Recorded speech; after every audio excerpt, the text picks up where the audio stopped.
est vivant, il est vivant, il nous apporte, oui, oui, alléluia.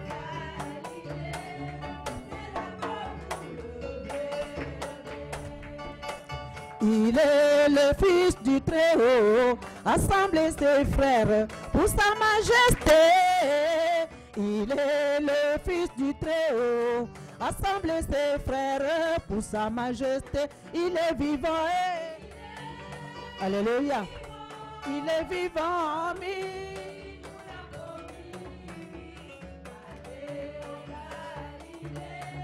c'est là que vous levez. Oui, il est vivant,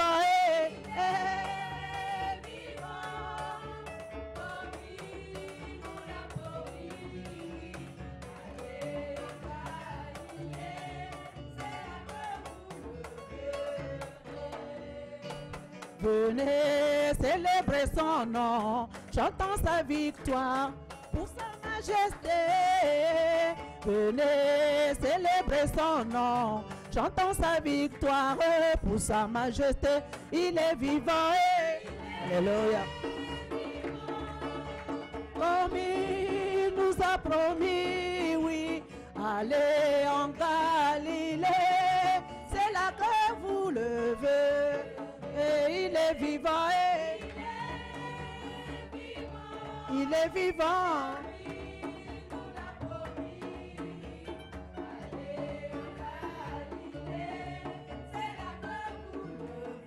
Alléluia, Jésus est élevé. Alléluia, Jésus est élevé. Alléluia, victoire à jamais. Alléluia, victoire à jamais. Alléluia, Jésus est élevé. Alléluia, Jésus est élevé. Alléluia, victoire à jamais. Alléluia, victoire à jamais. Chassons-le dans le nom de Jésus. Oui, chassons-le dans le nom de Jésus. Oui, chassons-le dans le nom de Jésus. Oui, chassons-le dans le nom de Jésus. Alléluia, Jésus est élevé. Alléluia, Jésus est élevé. Alléluia, victoire à jamais. Alléluia, victoire à jamais. Chassons-le dans le nom de Jésus. Chassons-le dans le nom de... Alléluia. Chassons-le dans le nom de Jésus. Aïe, aïe, aïe, aïe, aïe, aïe, aïe. Alléluia. Acclame, acclame, acclame, acclame. Acclame, acclame, acclame, acclame. Acclamons Jésus, acclamez. Acclamons le ressuscité. Acclamons ton Dieu, acclamez. Acclamons le ressuscité. Alléluia. Alléluia. Il est vivant, il est vivant, il est vivant, il est vivant. Mon Dieu est vivant, il est vivant, il est vivant, il est vivant. Yahweh est vivant, il est vivant, il est vivant, il est vivant. Mon Dieu est puissant, il est puissant, il est puissant, il est puissant.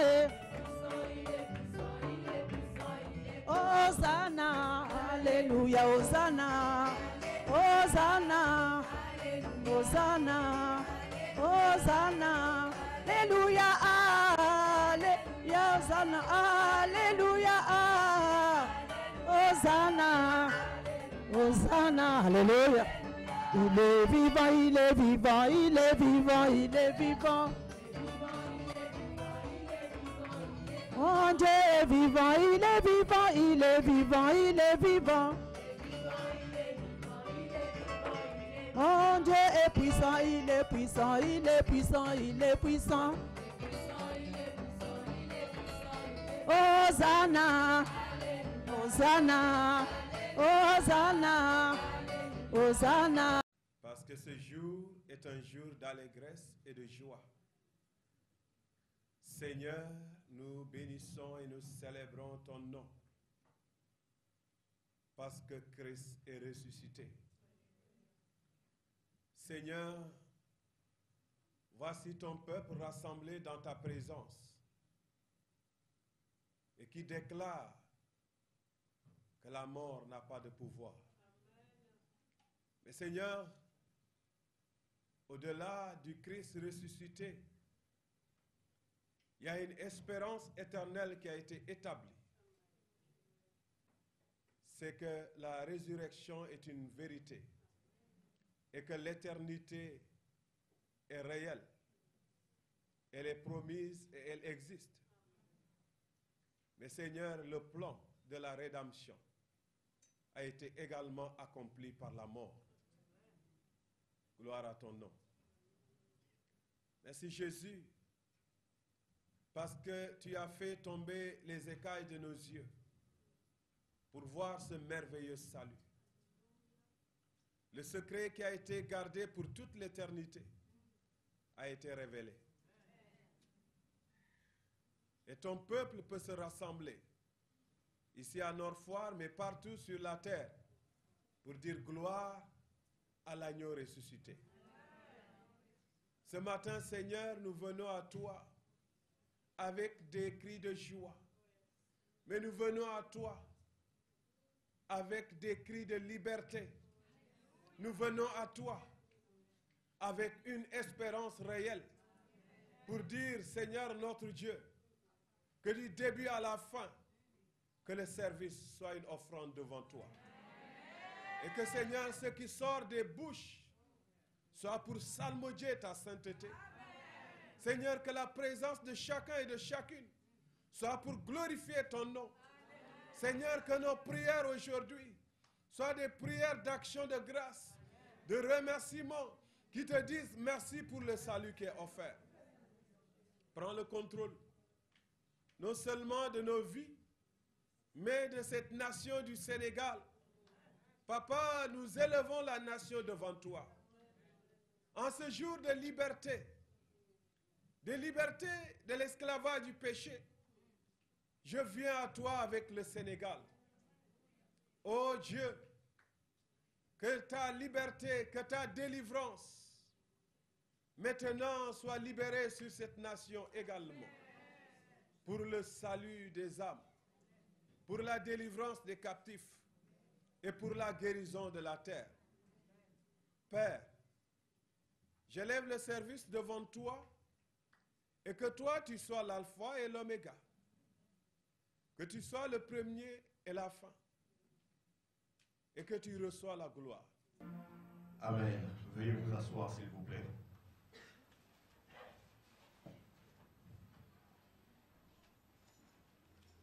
Je m'en vais lire la parole de Dieu dans le livre de 1 Jean, chapitre 1, du verset 5 au verset 10, pour la confession des péchés.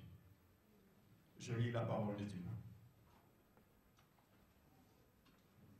La nouvelle que nous avons apprise de lui et que nous vous annonçons, c'est que Dieu est lumière et qu'il n'y a point en lui de ténèbres.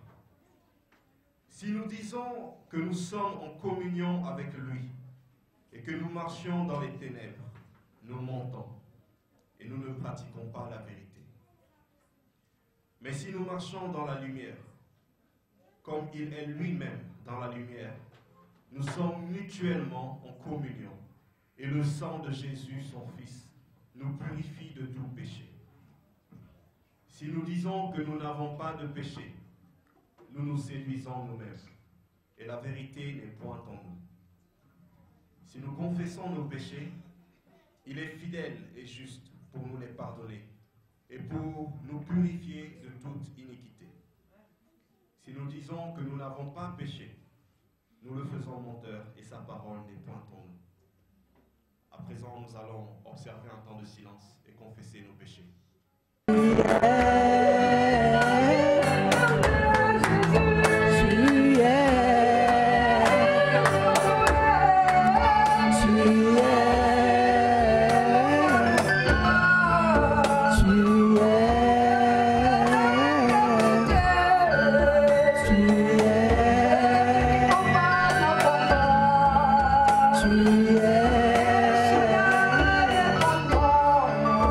Tu es.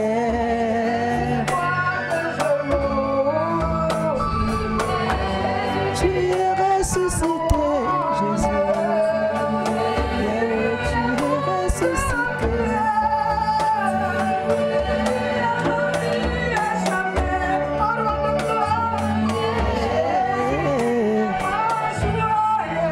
Tu es.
Qui nous sera faite par le frère Julio. La seconde lecture est dans le livre de Jean, Jean chapitre 20, du verset 1 au verset 10. Je reprends la première lecture, Exode, chapitre 12, du verset 3 à 11. Exode 12, du verset 3 à 11. Et la deuxième lecture est dans Jean, chapitre 20, du verset 1 au verset 10. Je lis la parole de Dieu. Exode chapitre 12, du verset 3 au verset 11. Parlez à toute l'assemblée d'Israël et dites: le 10e jour de ce mois, on prendra un agneau pour chaque famille, un agneau pour chaque maison. Si la maison est trop peu nombreuse pour un agneau, on le prendra avec son plus proche voisin, selon le nombre des personnes. Vous compterez pour cet agneau d'après ce que chacun peut manger. Ce sera un agneau sans défaut, mâle, âgé d'1 an. Vous pourrez prendre un agneau ou un chevreau. Vous le garderez jusqu'au 14e jour de ce mois, et toute l'assemblée d'Israël l'immolera entre les 2 soirs. On prendra de son sang, et on en mettra sur les 2 poteaux, et sur le linteau de la porte des maisons, où on le mangera. Cette même nuit, on en mangera la chair, rôtie au feu. On la mangera avec des pains sans levain et des herbes amères.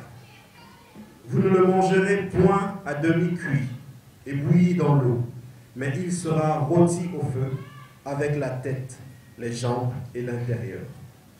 Vous n'en laisserez rien jusqu'au matin. Et s'il en reste quelque chose le matin, vous le brûlerez au feu. Parole du Seigneur. Nous prenons la deuxième lecture qui se trouve dans Jean, chapitre 20, verset 1 au verset 10. Je lis la parole de Dieu. Le premier jour de la semaine, Marie de Magdala se rendit au sépulcre. Dès le matin, comme il faisait encore obscur, et elle vit que la pierre était ôtée du sépulcre. Elle courut vers Simon-Pierre et vers l'autre disciple que Jésus aimait, et leur dit, ils ont enlevé du sépulcre le Seigneur, et nous ne savons où ils l'ont mis. Pierre et l'autre disciple sortirent et allèrent au sépulcre. Ils couraient tous deux ensemble, mais l'autre disciple courut plus vite que Pierre et arriva le premier au sépulcre. Et s'étant baissé, il vit les bandes qui étaient à terre. Cependant, il n'entra pas. Simon-Pierre, qui le suivait, arriva et entra dans le sépulcre. Il vit les bandes qui étaient à terre, et le linge qu'on avait mis sur la tête de Jésus, non pas avec les bandes, mais plié dans un lieu à part. Alors, l'autre disciple qui était arrivé, le premier au sépulcre, entra aussi, et il vit et le crie. Car ils ne comprennent pas encore que selon les Écritures, Jésus devait ressusciter des morts. Et les disciples s'en retournèrent chez eux. La parole du Seigneur. Prions le Seigneur. Éternel, notre Dieu, notre Père en Jésus-Christ, nous bénissons ton nom. Te disons merci pour cette opportunité que tu nous donnes de venir célébrer et commémorer la victoire sur la mort. Seigneur, à présent, ouvre nos esprits afin que nous puissions comprendre ta parole. Ouvre nos cœurs afin que nous puissions accepter cette parole et qu'elle transforme nos vies, afin que nous devenions de fidèles disciples de cette même parole. Que ton nom soit béni, glorifié, au nom de Jésus. Amen. Il est vivant. Le tombeau est vide. Peuple de Dieu, la bonne nouvelle que nous partageons ce matin, c'est que Christ est vivant. Il est ressuscité. Mais sa résurrection est importante parce que sa résurrection nous plonge, nous introduit dans la résurrection de l'éternité. Pâques n'est pas quelque chose de nouveau. Mais la Pâque chrétienne, c'est quelque chose de nouveau. Quand nous lisons le livre de Exode, nous voyons que Pâques a été établi bien avant l'ère de Jésus-Christ ou la période de grâce. Quand nous regardons le livre de l'Exode, nous voyons quelque chose qu'on appelle la Pâque des Juifs. Et la Pâque des Juifs, le plus souvent, elle nous rappelle la sortie des enfants d'Israël d'Égypte. La Pâque des Juifs devait se célébrer à Jérusalem, où tous les Juifs qui étaient en Israël, mais aussi dans la diaspora, devaient se retrouver chaque année à Jérusalem pour célébrer la Pâque. Et cette célébration se passait le 14 du mois de Nissan, qui était bien avant ce qu'il appelle le mois d'Abib,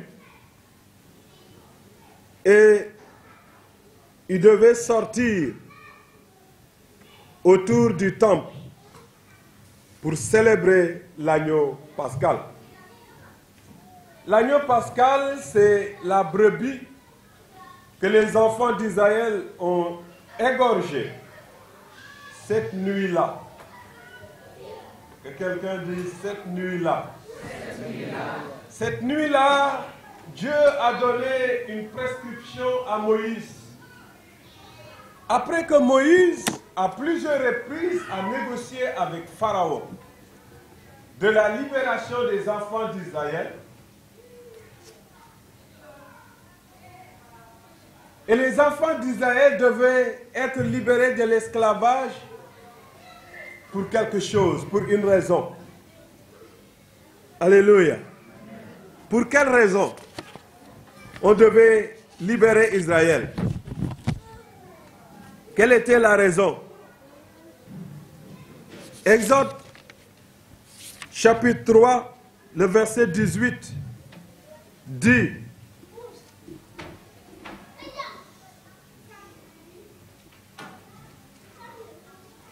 ils écouteront ta voix, et tu iras, toi et les anciens d'Israël, auprès du roi d'Égypte, et vous lui direz: l'Éternel, le Dieu des Hébreux, nous est apparu.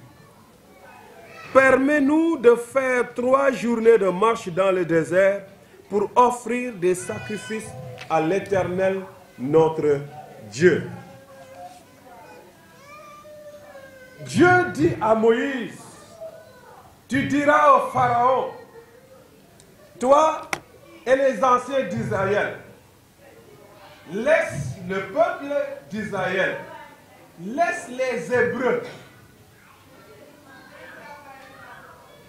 sortir de l'Égypte, parce que Dieu a décidé que Israël doit sortir de l'Égypte. Israël doit faire combien de jours de marche? 3 jours. Et après 3 jours, Israël doit s'arrêter pour faire un sacrifice à Dieu. En réalité, c'est ça Pâques.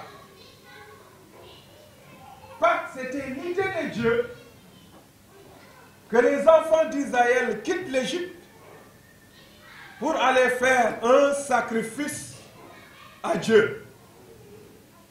D'où est-ce que Dieu tire cette idée? Est-ce que c'est quelque chose de nouveau? Non. Dieu a commencé Pâques il y a très longtemps. Il a commencé Pâques quand le péché est entré dans le jardin d'Éden. Dieu s'est cherché une nation. Il s'est cherché un homme et il a trouvé Abraham. Et quand il a trouvé Abraham, il a mis son regard sur un descendant d'Abraham qui s'appelle Isaac. Et quand Isaac est venu, Dieu a demandé que Isaac soit sacrifié. Et quand Abraham a fait sa marche avec Isaac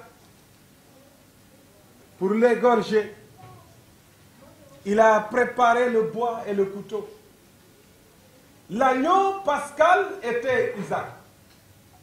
Et ce jour, Dieu pourvoya un agneau. Dieu a dit à Abraham: je vois que tu es décidé à t'engager avec moi. Voici l'agneau pascal pour l'enfant Isaac et pour toi. L'agneau pascal, c'est le sacrifice qu'il fallait donner pour venir au secours de l'homme qui doit mourir à cause du péché. Par l'acte d'Abraham, Dieu dit qu'Abraham fut trouvé juste. Abraham a été identifié, appelé par Dieu. Cependant, il n'était pas encore juste. C'est quand sa foi fut testée et qu'un agneau fut immolé qu'il a été trouvé juste. C'est pourquoi dans le livre de Exode, quand Dieu a décidé de libérer avec force son peuple, il a demandé, Dieu a vu qu'il n'y a pas de libération sans sacrifice. Et l'agneau qui devait être sacrifié après 3 jours de marche, Dieu décide que cet agneau soit sacrifié en Égypte maintenant. Et que Dieu déclare, si Pharaon permet que l'agneau qu'on doit me sacrifier dans le désert soit sacrifié en Égypte, j'éliminerai tous les premiers-nés d'Égypte. Oh yes. L'agneau pascal que Dieu se veut comme sacrifice dans le désert. Pharaon a résisté à Dieu. Et le sacrifice s'est fait en Égypte. Et Dieu donne des ordres. Il dit aux enfants d'Israël, faites le sacrifice la nuit. Mettez le sang à la porte. Et le sang qui a secouru Isaac va secourir les enfants de Jacob. Et Dieu dit, je passerai devant. Mais je regarderai le sang. Ce n'est pas n'importe quel sang. C'est le sang offert pour Dieu.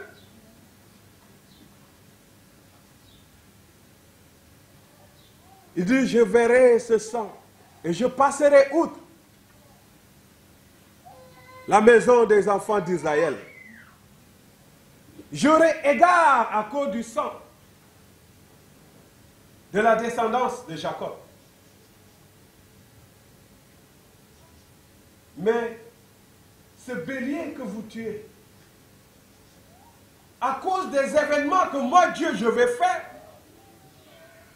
ce bélier, cet agneau, va vous libérer de l'esclavage en Égypte. Parce qu'une fois que le sang est libéré, une fois que le sacrifice est fait, Dieu sort avec son armée céleste. Et le matin, Israël est libre. Oh oui, non seulement Israël est libre, mais la Bible nous dit, Israël est sorti avec de l'argent.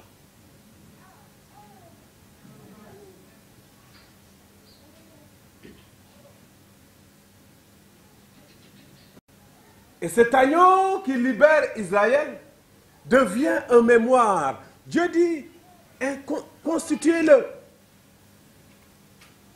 Et le 14 de chaque mois, faites ce sacrifice. Et Dieu décrit que ça doit être un sacrifice, ça doit être un agneau sans tache.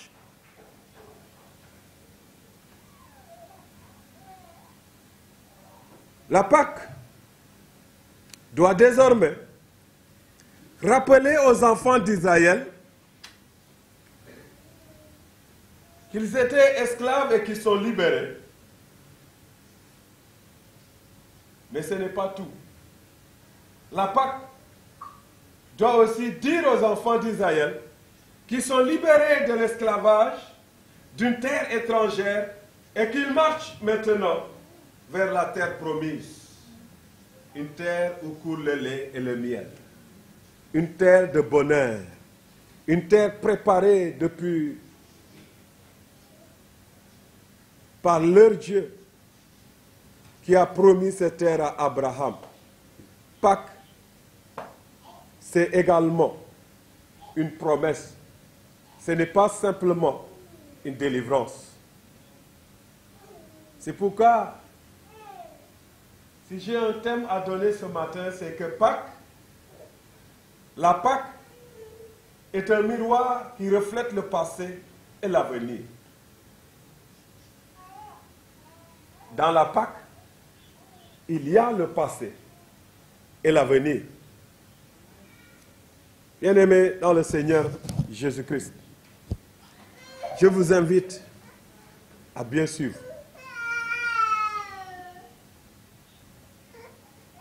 Voilà la Pâque dans l'Ancien Testament. Mais qu'est-ce qui a amené les pains sans levain dans la Pâque? À chaque fois qu'ils célébraient la Pâque, il y avait ce qu'on appelle les pains sans levain. La Pâque, telle que je l'ai décrit, devait être célébrée le 14 du mois de Nissan. Le mois de Nissan, c'est le mois d'Abib, mais appelé Nissan après l'exil, après la sortie d'Égypte. Et le 15 du même mois, selon Lévitique chapitre 23, on devait célébrer les pains sans levain. Lévitique 23, Deutéronome chapitre 26, verset 1. Et les pains sans levain, c'était un moment de purification et de renouvellement annuel. Et Dieu demande aux enfants d'Israël, quand il a établi la Pâque au temple, je vais lire quand même un verset de Deutéronome 26. Dieu demande aux enfants d'Israël de mettre ensemble la fête des pains sans levain et la fête de Pâques. Il dit, lorsque tu seras entré dans le pays que l'Éternel, ton Dieu, te donne pour héritage, lorsque tu le posséderas et tu seras établi, tu prendras des prémices de tous les fruits que tu retireras du sol dans le pays que l'Éternel, ton Dieu, te donne.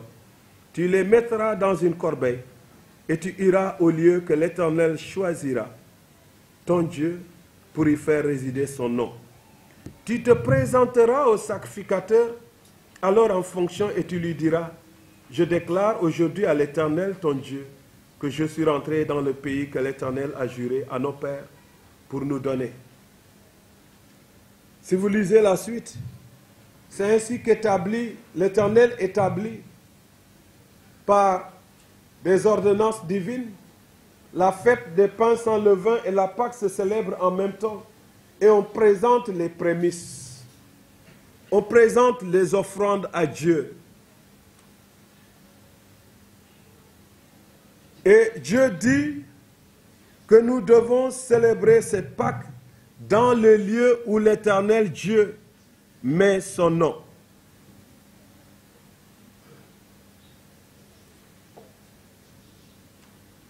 Pâques, c'est la rédemption d'Isaac. Pâques, c'est la sortie d'Égypte. Pâques aussi, c'est la promesse de la terre promise. Et Jésus-Christ, en tant que juif, lui aussi, il a célébré Pâques. C'est pourquoi j'ai parlé de la Pâque chrétienne. Savez-vous que la Pâque chrétienne n'est pas la Pâque juive?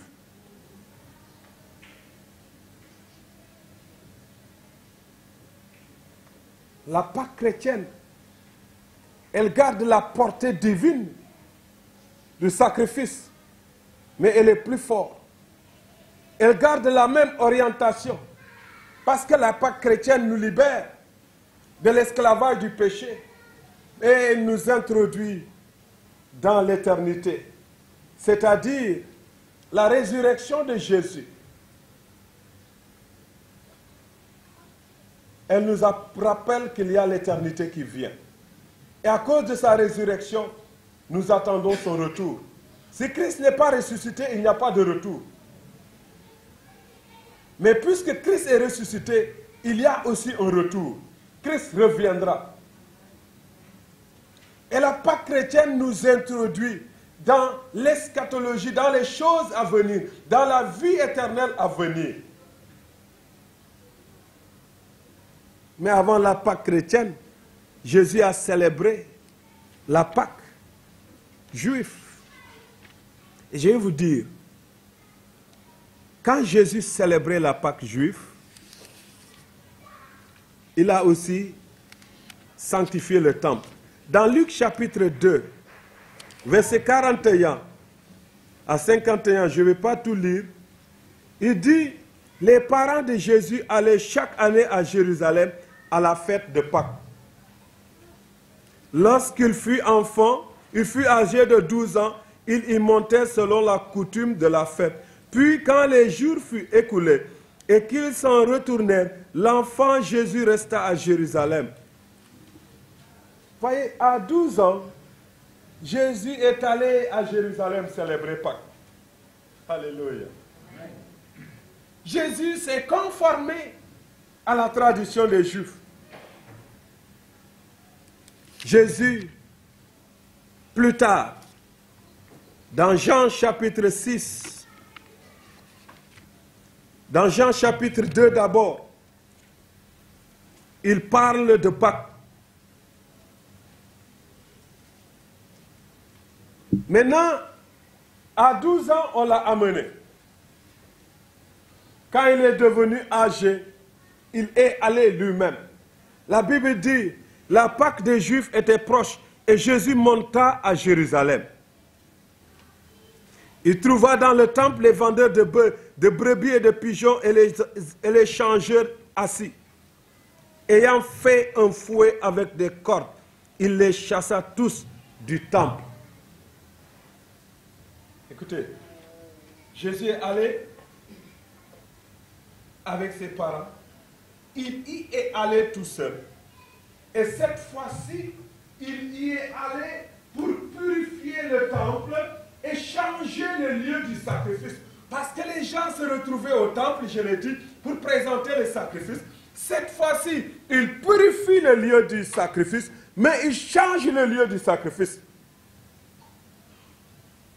Au verset 18, la Bible dit, les Juifs, quand Jésus a chassé les gens du temple, quand il a purifié le temple, les Juifs qui géraient le temple, ils sont venus lui dire, mais toi Jésus, le verset 18, les Juifs prennent la parole et lui disent, quel miracle nous montres-tu pour agir de la sorte? Mais toi tu es qui? Nous sommes chargés du temple. Nous sommes les membres de la synagogue. C'est nous qui gérons le sacrifice. C'est nous qui faisons des offrandes. Nous savons que toi, le fils de Marie, tu es têtu, tu as fait beaucoup de miracles. Mais cette fois-ci, on ne comprend pas pourquoi tu es venu chasser les gens ici. Ça, c'est quelle affaire? Et Jésus, qui savait pourquoi il était là, il leur répond en disant, détruisez le temple et en 3 jours, je le relèverai. Verset 21, mais il parlait du temple de son corps. Jésus dit, désormais je viens me présenter. Et le temple du sacrifice, ce n'est plus ce lieu. C'est moi. Vous allez détruire ce temple que je suis, je sais. Mais je vais le rebâtir en 3 jours. Et quand je vais le rebâtir, le lieu du sacrifice, par excellence, va quitter ce temple physique de Jérusalem. C'est pourquoi il a dit à la femme samaritaine, Dieu est esprit et il faut que les vrais adorateurs l'adorent en esprit, en vérité. Parce qu'un temps vient où on n'adorera plus ni en Samarie, ni à Jérusalem. On adore dans la présence de Dieu en esprit et en vérité. Ils l'ont crucifié. Il a rebâti le temple, mais il a annulé le lieu du sacrifice, du premier sacrifice. Jésus ne s'est pas arrêté là avec les Juifs. Dans Jean chapitre 6, le verset 51, Jésus propose autre chose. Pour mettre plus clair, il dit, je suis le pain vivant qui est descendu du ciel. Si quelqu'un mange de ce pain, il vivra éternellement. Et le pain que je donnerai, c'est ma chair. Ce n'est plus un agneau, c'est Jésus qui se donne. Il donne sa chair. Vous n'avez plus à amener un animal pour qu'il soit égorgé Et pour que vous puissiez cuire, comme c'est écrit dans Exode, vous puissiez le brûler et manger une partie, le reste vous jetez. Il dit, c'est mon corps que je donne. Mangez mon corps. Jean dit, il est devenu fou. Il nous propose sa chair.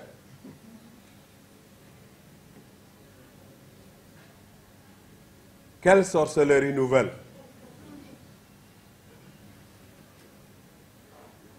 Jésus offre une alternative. Jésus déclare qu'il est le sacrifice. Plus loin, dans Jean chapitre 13, le verset 1, il dit, avant la fête de Pâques,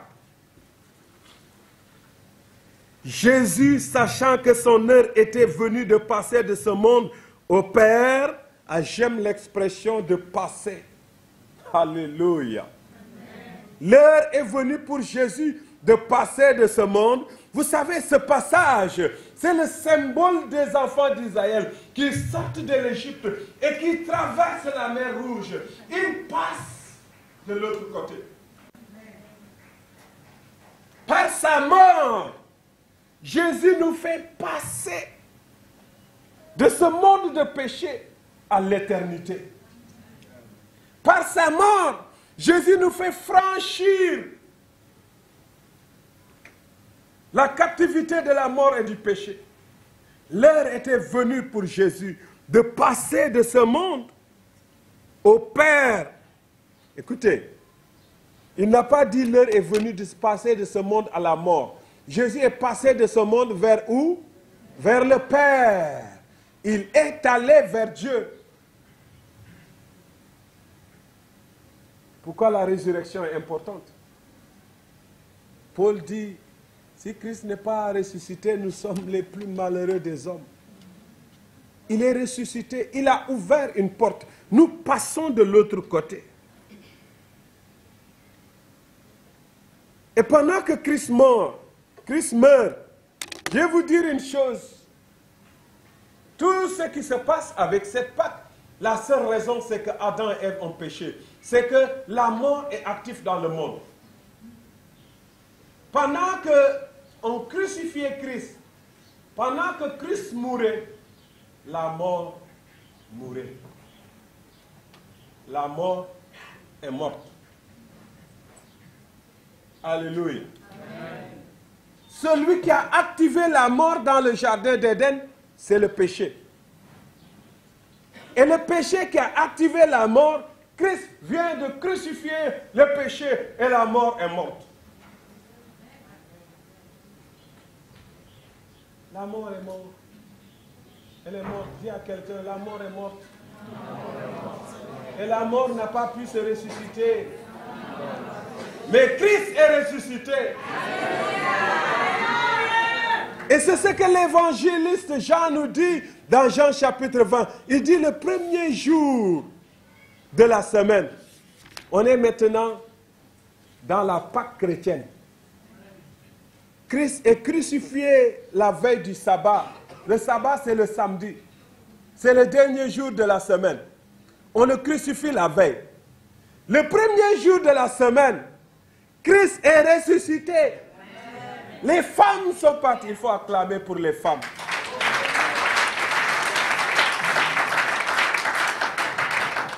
Les femmes se sont réveillées tôt le matin pendant que les hommes dormaient. Elles sont allées embaumer le tombeau. Les hommes dormaient. C'est les premiers évangélistes. C'était des femmes. Elles ont vu le tombeau vide. L'évangélisation, c'est annoncer la résurrection de Christ. Elles sont venues dire à Pierre et aux apôtres, Christ n'est plus là-bas, il est ressuscité. C'était les femmes. C'était les femmes. La Bible dit, Pierre et l'autre apôtre que Jésus aimait ont couru vers le tombeau, mais Jean a couru plus vite. Les hommes courent très vite. Mais c'est les femmes qui reçoivent la bonne nouvelle en premier. C'est des évangélistes. C'est eux qui ont proclamé la bonne nouvelle. Et quand Christ est ressuscité, il est sorti du tombeau. La Bible déclare, le même jour, le soir, il est apparu aux apôtres. Il est apparu à des croyants. Mais même le même jour, il a dit à Marie quand ils étaient devant le tombeau, pourquoi chercher celui qui est vivant d'entre les morts? L'agneau de Dieu qui préfigurait le mouton. Quand vous allez dans Chronique, on trouve que c'est à la montagne, au mont, c'est à la montagne de Dieu que l'Éternel, au mont Morija, que Abraham a amené son sacrifice. Ce mont Morija, c'est le pont Golgotha. C'est la montagne de Golgotha où Jésus a été crucifié. Et il est ressuscité. Et une des paroles que Jésus a dit à la croix, c'est « Tout est accompli ». Frères et sœurs, il n'y a plus de sacrifice. La grande Pâque, c'est Jésus-Christ. Le grand sacrifice, c'est lui.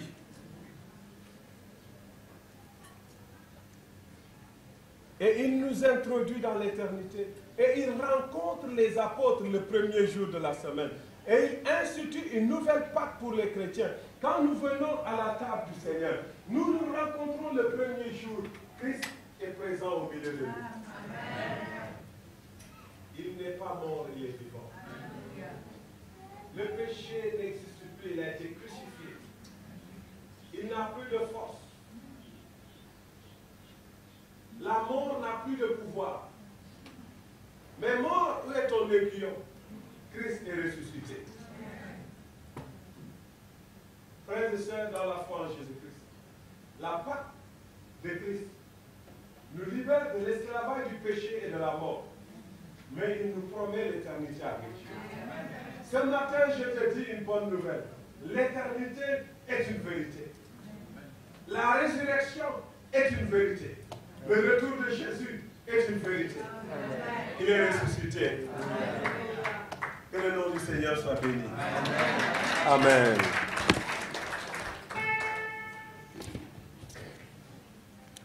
Nous avons la victoire sur la mort.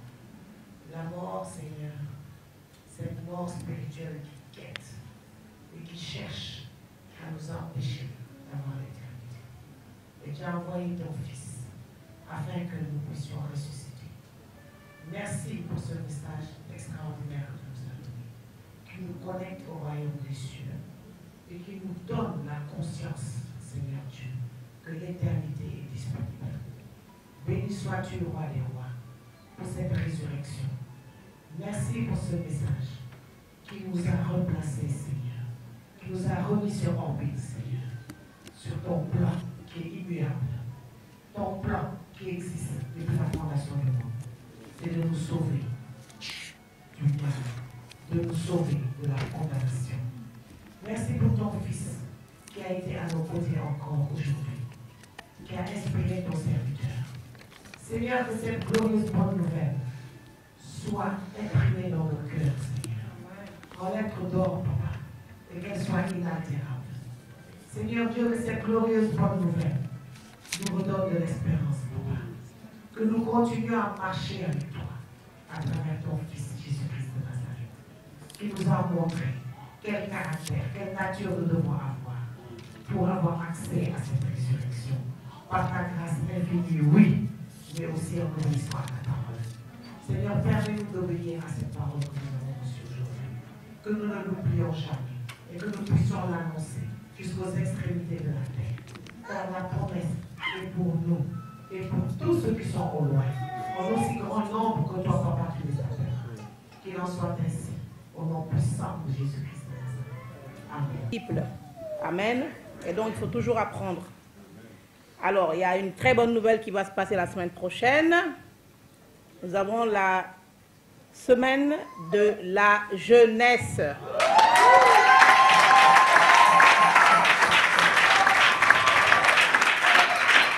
Amen. Vous savez, la jeunesse, c'est l'avenir du monde, c'est l'avenir de toutes choses. Et au Sénégal, nous avons la grâce d'avoir énormément de jeunes. Alors, si vous avez des jeunes à la maison ou dans le quartier, même ceux que vous ne connaissez pas, dites-leur qu'à l'église protestante, on les invite. Si vous n'avez pas envie de leur dire à l'église protestante, dites-leur qu'il y a un pasteur Ning qui les invite. Si vous n'avez pas envie de dire pasteur, dites-leur qu'il y a Adjuma Ning qui les invite. Trouvez quelque chose pour que les jeunes ne restent pas dehors. Les jeunes, c'est l'avenir du pays et nous voudrions vraiment que les jeunes soient impactés pour impacter leur génération. Ce sont les futurs leaders de ce monde.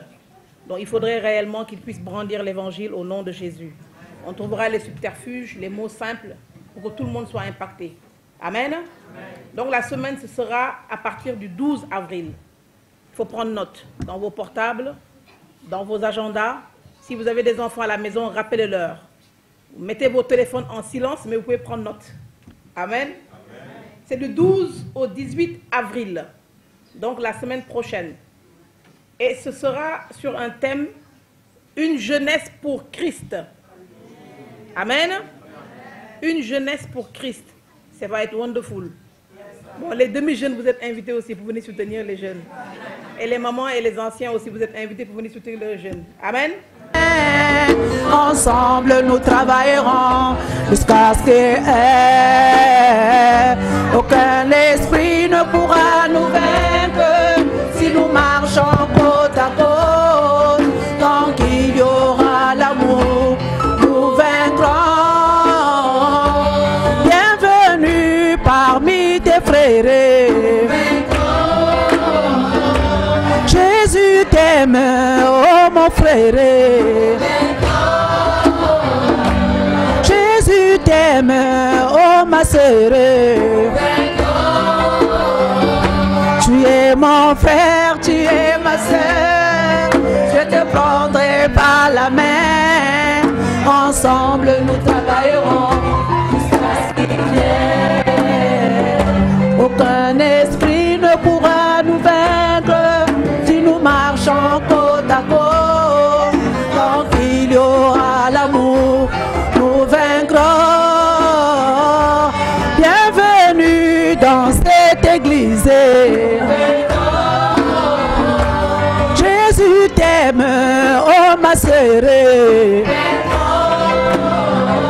Tu es mon frère, tu es ma sœur. Je te prendrai par la main. Ensemble nous travaillerons jusqu'à ce qu'il vienne. Aucun esprit ne pourra nous vaincre si nous marchons côte à côte. Tant qu'il y aura l'amour, nous vaincrons. Alléluia.